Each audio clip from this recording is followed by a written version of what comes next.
Beberapa tahun yang lalu saya bersama mitra saya menghadiri acara peluncuran CD in-flight musik Garuda Indonesia bertajuk The Sound of Indonesia yang berisi lagu-lagu daerah Nusantara mulai dari Rasa Sayange, Manuk Dadali hingga Cublak-Cublak Suweng yang ditata apik dalam format orkestra oleh ADMS. Lagu-lagu ini awalnya hanya diputar di pesawat Garuda, namun karena banyak permintaan konsumen, kemudian diproduksi massal dan didistribusikan di toko-toko CD untuk masyarakat luas. Di tengah acara sambutan oleh Sang Dirut waktu itu, memerintahkan kepada para tamu undangan dan para segenap karyawan yang hadir untuk mengambil gadget komunikasi mereka masing-masing yang hadir di ruangan tersebut. Lalu ada hal yang tidak lazim, setidaknya menurut kami berdua, adalah apa yang dilakukannya, yaitu Pak Dirut memerintahkan kepada semua yang hadir di sana untuk men-tweet acara tersebut ke masing-masing follower atau apapun sosial media yang masing-masing ikuti atau punyai, seperti Pet, Instagram, FB, profile BlackBerry apapun waktu itu. Bagi saya hal ini adalah sebuah policy dan strategi bisnis pemasaran dan branding yang menarik dari Garuda. Seketika saya menyadari bahwa ini adalah viral marketing yang maha dahsyat. Jika ada 1000 karyawan Garuda melakukan hal yang sama, maka viral dan dampak PR-nya di media sosial akan luar biasa. Komunikasi event tersebut saat ini juga sampai ke publik secara luas, hingga Garuda bisa ngirit tak perlu pasang iklan event tersebut di koran atau TV. Every employee is ambassador. Melalui cerita kecil di atas, saya ingin menunjukkan betapa luar biasanya peran karyawan sebagai brand ambassador dengan adanya sosial media. Ambil contoh, ada 100 karyawan Garuda yang nge-tweet acara tersebut. Lalu pukul rata mereka memiliki masing-masing 1000 follower. Maka potensi audiens yang mengetahui acara tersebut lebih dari 100.000 orang. Itu belum termasuk kalau ada follower yang meretweet, memberi komentar. Ini baru Twitter, belum lagi Facebook, blog, YouTube.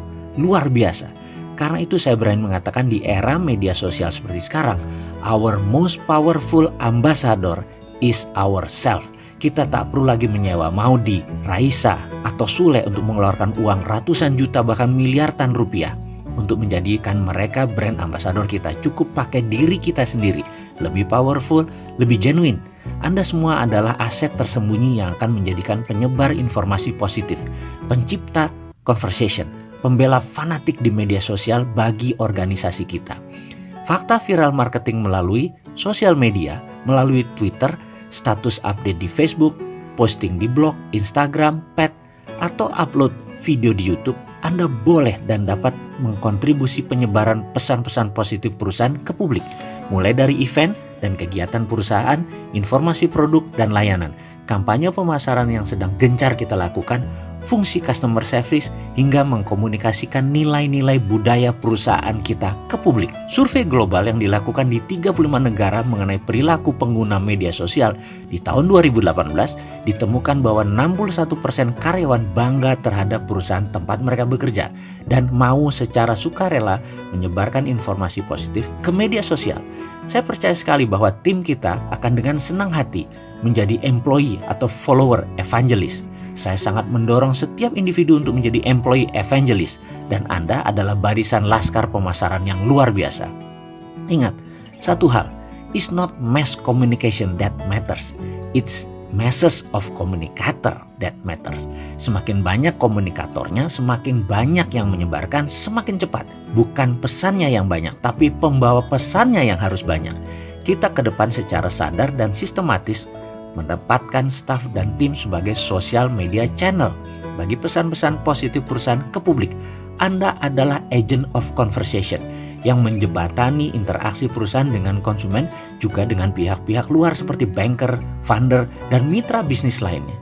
Jadi kita harus punya social media policy di perusahaan kita. Sebagai ilustrasi, saya selalu melakukan circular memo kepada unit usaha, dan sebagai contoh info memo yang saya sebarkan kepada staf organisasi terkait adalah sebagai berikut. Untuk melakukan komunikasi ke publik melalui mass communicators, kurang lebih bunyinya begini. Saya memberdayakan dan mendorong Anda semua untuk menggunakan media sosial guna mengabari pesan-pesan positif ke seluruh stakeholder di luar perusahaan. Anda semua disarankan aktif memiliki sarana sosial media tersebut yang akan dilakukan di luar jam kerja, dan sangat disarankan aktif banci status kalau perlu. Untuk mewujudkannya, perusahaan akan segera memiliki apa yang disebut social media policy. Social media policy ini memberikan panduan, pagar-pagar agar interaksi Anda di media sosial tidak kebablasan. Harus diingat, ketika Anda menjadi brand ambassador di Twitter, di Facebook, maka tulisan Anda, ucapan Anda, perilaku Anda merupakan representasi dari perusahaan. Dengan sendirinya reputasi Anda di media sosial merupakan reputasi perusahaan. Secara strategis, social media policy mengawal Anda sehingga interaksi di media sosial sesuai dengan postingan, nilai-nilai, dan karakter yang dianut di perusahaan kita. Secara teknis, social media policy mengatur apa yang boleh, do, dan apa yang tidak boleh, don't, oleh Anda sebagai brand ambassador perusahaan di media sosial. Selamat berekspresi, ekspresikan sebagai evangelis perusahaan sejati. Tertanda direksi. Semoga video singkat ini bisa menjadi masukan kepada sahabat semua akan manfaat kekuatan komunikasi yang bisa membuat Anda menjadi komunitas yang berpengaruh.